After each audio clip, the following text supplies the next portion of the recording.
In today's tech video, I'm going to show you guys how you can turn on the wind reduction feature on the Insta360 X3.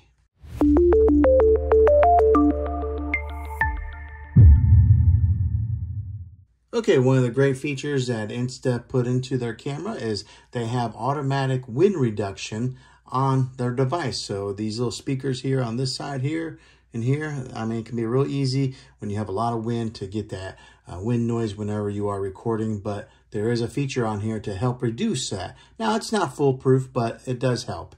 So what you want to do is turn on your device here. Here's the power button. Get it fired up. Once you got it fired up, okay, now what you're going to want to do is swipe down from the bottom, and then at the very top right corner, you'll see that icon that has like a microphone. You're going to click on that, and then that gives you the audio settings, where you can have directional focus, where it'll kind of, wherever you're pointing it to, it'll help with that. Or right there in the middle, I've already got mine set to wind noise reduction.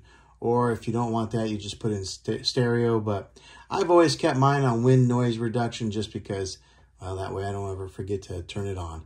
But that's how you turn on the feature on here of the wind noise reduction on your Insta360 X3.